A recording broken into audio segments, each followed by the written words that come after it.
द्वितीय विश्व युद्ध के समापन के साथ ही कई राष्ट्र आजाद हो रहे थे, लेकिन इनके समक्ष चुनौती नहीं थी कि पूंजीवादी अमेरिका के साथ जाएं या साम्यवादी यूएसएसआर का अनुसरण करें। दोनों ही गुट में शामिल होने के अपने फायदे और नुकसान थे। यहीं से शुरुआत होती है गुट निरपेक्ष आंदोलन की। नमस्कार, मेरा नाम है मनीष भारती और आप देख रहे हैं संस्कृति आईएएस यूट्यूब चैनल। आज हम गुट निरपेक्ष आंदोलन की शुरुआत, इससे जुड़े भारत के हित और वर्तमान में गुट निरपेक्ष आंदोलन की प्रासंगिकता पर विचार विमर्श करेंगे। दोस्तों, हमारी यह टीम काफ़ी एफर्ट लगा के आपके लिए वीडियो लाती है। बदले में आप वीडियो को लाइक करके और चैनल को सब्सक्राइब करके हमारा प्रोत्साहन कर सकते हैं। अब हम सीधे अपने टॉपिक की ओर चलते हैं। जैसा कि आप देख रहे होंगे, गुट निरपेक्ष आंदोलन।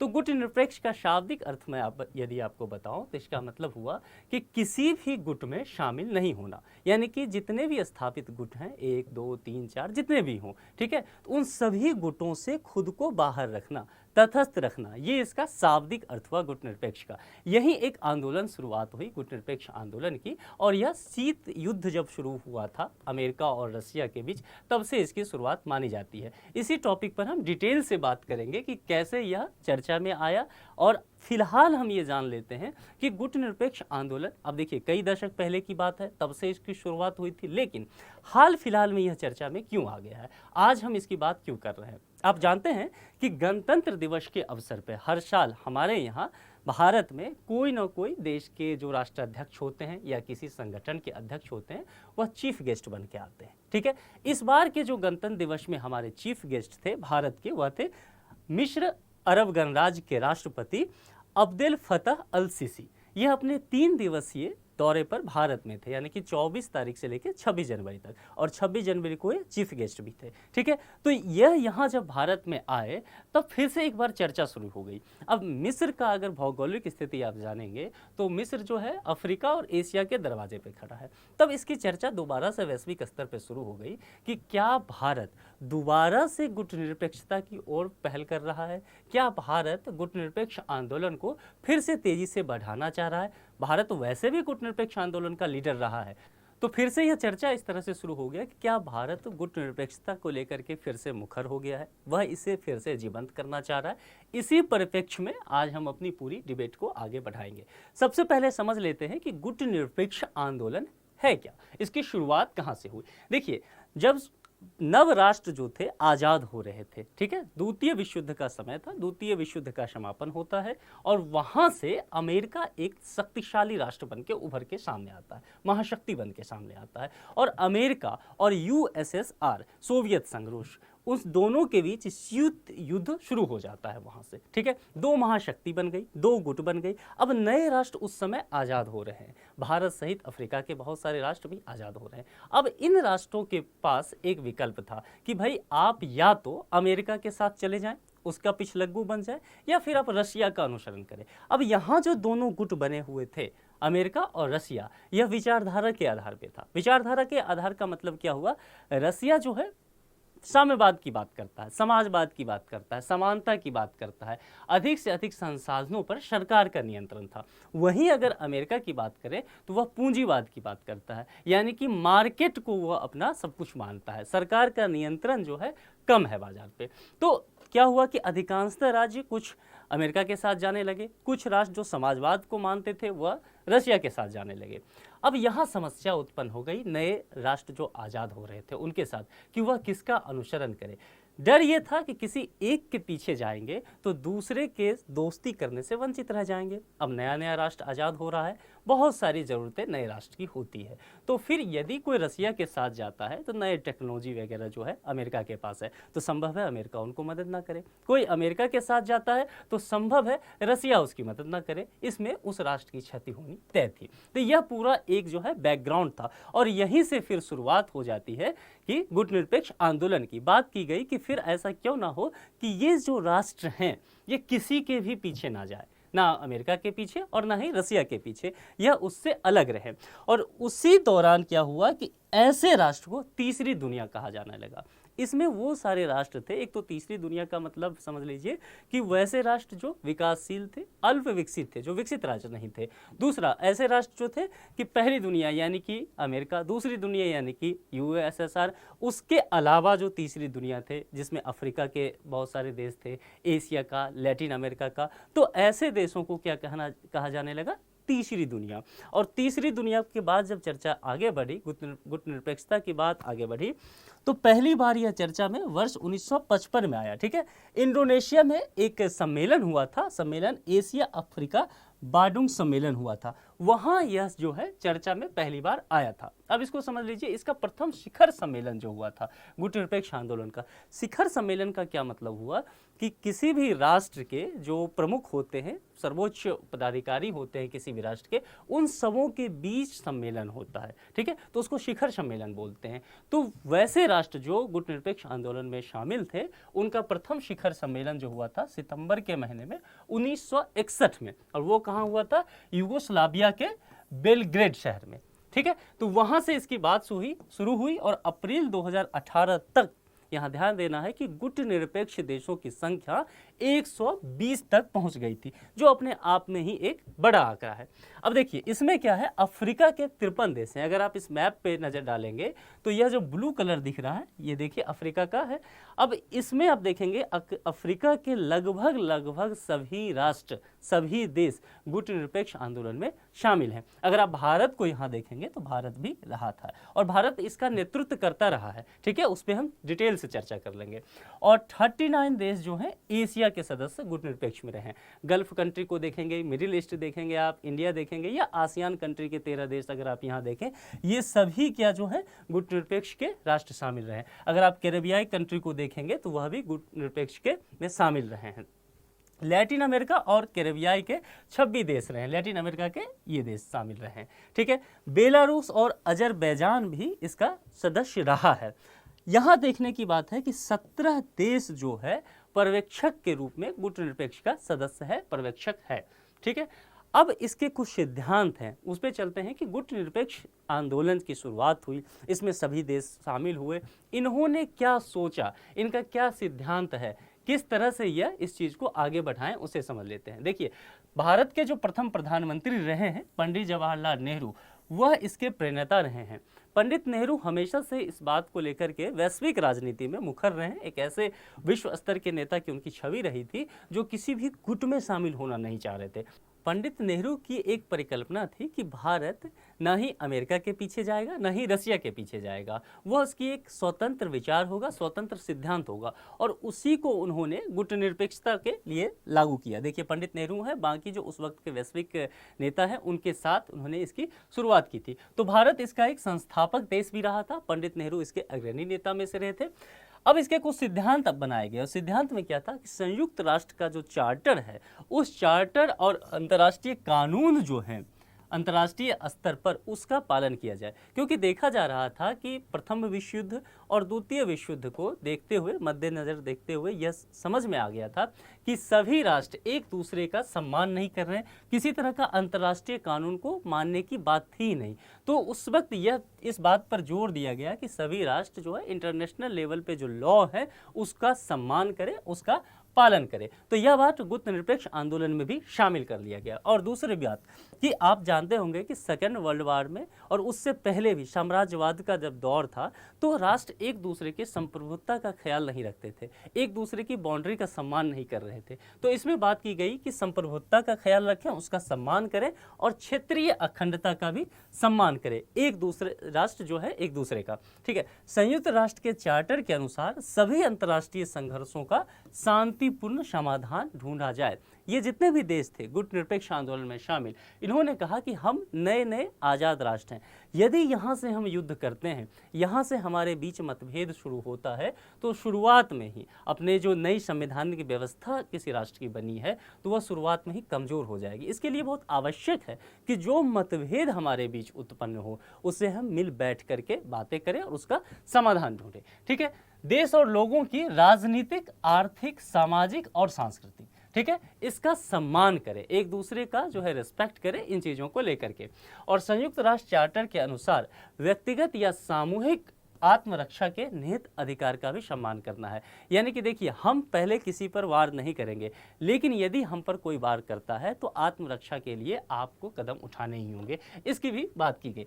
किसी भी देश के आंतरिक मामलों में डायरेक्ट या इनडायरेक्ट वे में हस्तक्षेप नहीं करना है। जैसे कि मान लीजिए, एक उदाहरण के तौर पे कहता हूँ कि भारत एक संप्रभुत्व राष्ट्र है, वहीं अगर पाकिस्तान देखिए या चीन देखिए तो वह भी संप्रभुत्व राष्ट्र है। तो भारत ने यह तय किया कि पाकिस्तान के आंतरिक राजनीति क्या हो रही है, चीन की आंतरिक राजनीति क्या हो रही है, मैं उसमें दखलंदाजी नहीं करूंगा, वह उसका अपना मामला है। हाँ, वैश्विक लेवल पर जब वैश्विक संगठन के रूप में हम सामने आएंगे, एक मंच पे आएंगे, तब यदि पाकिस्तान कुछ गलत करता है, खास करके भारत के हित को प्रभावित करता है, तब हम उसका विरोध करेंगे। लेकिन पाकिस्तान के अंदर क्या चल रहा है, उसकी राजनीतिक उथल पुथल क्या है, उससे हमें मतलब नहीं है, हम वहां हस्तक्षेप नहीं करेंगे, ताकि एक सम्मान बना रहे और जो मतभेद की गुंजाइश हो सकती है वह कम होती रहे। ठीक है, किसी भी समस्या को बातचीत और सहयोग के माध्यम से हल करने की भी बात की गई कि कोई भी समस्या है तो उसका समाधान के लिए युद्ध ना हो, झगड़े ना हो, आपस में बैठिए और बातचीत करके या मध्यस्थता करके उसका समाधान कर लीजिए। देखिए, 5 सिद्धांत तय किए गए थे गुटनिरपेक्ष आंदोलन की। अगर आप देखें तो म्यूचुअल नॉन एग्रेशन, यानी कि आप जो है एक दूसरे का सम्मान करें, म्यूचुअल नॉन एग्रेशन पे आप रहे, काम करें। और दूसरी बात क्या है कि डोमेस्टिक अफेयर्स में, एक दूसरे के डोमेस्टिक अफेयर्स में आप हस्तक्षेप ना करें, जिसकी हमने बात भी की थी। समानता की बात की गई, और समानता भी ऐसा कि एक दूसरे का लाभ हो। इस तरह की बातें नहीं कि भारत यदि बड़ा राष्ट्र है तो वह अपने पड़ोसी देशों पर ऐसा नहीं कि दबाव बना रहा हो। ठीक है, छोटे राष्ट्र का भी सम्मान उतना ही हो, यह ध्यान दिया गया। उसके बाद कोएग्जिस्टेंस की बात की गई। कोएग्जिस्टेंस भी कैसा, पीसफुल, कि सह अस्तित्व की बात की गई, शांतिपूर्ण सह अस्तित्व हो, छोटे राष्ट्र हों बड़े राष्ट्र हों, सभी मिलजुल करके आगे बढ़े। खास करके जब नए राष्ट्र आज़ाद हो रहे हैं, उनके समक्ष नई नई तरह की चुनौतियां थी। उस समय ये बहुत जरूरी था कि पीसफुल कोएग्जिस्टेंस की बात की जाए, और फिर एक दूसरे के रिस्पेक्ट की बात की जाए। रिस्पेक्ट कैसी, तो उसकी जो बाउंड्री थी उसका रिस्पेक्ट करें, उसका ख्याल रखें। दूसरा, संप्रभुत्ता का, एक संप्रभुत्व राष्ट्र को वैधानिकता को माने। तो यह सब बातें गुटनिरपेक्ष आंदोलन में शामिल देशों ने की और एक दूसरे का फॉलो भी करते थे। अच्छा, अब गुटनिरपेक्ष आंदोलन के कुछ लाभ पर हम नजर डालेंगे कि गुटनिरपेक्ष आंदोलन जो उस दौर में हुआ, और तकरीबन अभी जो 120 देश तक शामिल इसमें हैं, तो क्या क्या लाभ हुआ हम देखेंगे। कि उस दौर में जब शीत युद्ध चल रहा था, द्वितीय विश्व युद्ध के बाद नए राज्य आज़ाद हो रहे थे, तब गुटनिरपेक्ष होने के, गुटनिरपेक्ष आंदोलन में शामिल रहने के उन राष्ट्रों को क्या क्या लाभ हुआ। देखिए, तटस्थता का मार्ग इससे एक हुआ कि भाई हम ना ही तो यूएसए के साथ गए, ना ही हम पूंजीवाद का अनुसरण किए, ना ही साम्यवाद का अनुसरण किए, यानी कि हम तटस्थ होकर अपनी ज़रूरतों के हिसाब से हमने काम किया। हमें टेक्नोलॉजी चाहिए था तो हमने अमेरिका से बात की, हमें समाजवाद के लिए मान लीजिए खाद्यान्न सुरक्षा की बात की थी तो हमने रसिया के साथ बात किया। यानी कि तटस्थ होकर के दोनों पक्षों का हमें जो है फायदा मिलता रहा, किसी भी महाशक्ति के पीछे नहीं गए। क्योंकि देखिए, नए नए एक तो हम आज़ाद हो रहे थे, लंबे समय से इन राष्ट्रों पर कोई ना कोई साम्राज्यवादी ताकत शामिल था, इसको दबाने की कोशिश की रही थी, गुलाम था। अब फिर से अगर हम किसी महाशक्ति के पीछे चले जाते तो हम उसका गुलाम बन जाते, उसका अनुसरण करते। तो यह एक लाभ हुआ गुटनिरपेक्ष में जाने से कि महाशक्तियों के गुलाम नहीं हुए, उसके पीछे नहीं गए। और एक फायदा ये रहा कि दोनों ही महाशक्तियों के साथ इनका क्या रहा, मधुर संबंध बना रहा। यानी कि रसिया के साथ भी और यूएसए के साथ भी हम देखेंगे कि यहाँ पर दोनों के साथ जब हम किसी के पीछे नहीं गए तो दोनों के साथ हमारा संबंध बना रहा, दोनों से हमें लाभ भी मिला, वैश्विक राजनीति पर भी और संयुक्त राष्ट्र संघ के मंच पर भी, और अनेक जो वैश्विक संगठन हैं वहाँ भी इसका लाभ देखने को मिला। अब देखिए, शीत युद्ध के दौरान गुटनिरपेक्ष आंदोलन, इसको जरा एक नज़र डालते हैं, इसके विभिन्न पहलुओं को देख लेते हैं। रंग भेद का विरोध किया गया। रंग भेद का विरोध दक्षिण अफ्रीका की सरकार के विरोध हुआ था। दक्षिण अफ्रीका जो आप जानते हैं, दक्षिण अफ्रीका में रंग भेद अपने चरम पे था, अफ्रीका के आज़ाद होने के साथ ही वहाँ था। तो इन देशों ने, जो गुटनिरपेक्ष आंदोलन में शामिल देश थे, इन्होंने मुखर होकर के वहाँ की सरकार का विरोध किया कि आप रंग भेद को ना बढ़ावा दें। उसके बाद शस्त्र रखने का विरोध भी किया। यानी कि संयुक्त राष्ट्र की महासभा में भारत ने परमाणु हथियार को बैन करने के लिए एक मसौदा भी पेश किया गया था। भारत का यह कहना था कि नए राज्य जो आज़ाद हो रहे हैं उन्हें अपने नागरिकों के जन कल्याण पे अधिक से अधिक खर्च करना चाहिए, ना कि अस्त्र शस्त्र खरीदें, उसका जखीरा बढ़ाएं और उससे जो है धन का अपव्यय होगा। तो भारत इसके लिए एक मुखर आवाज़ रहा था।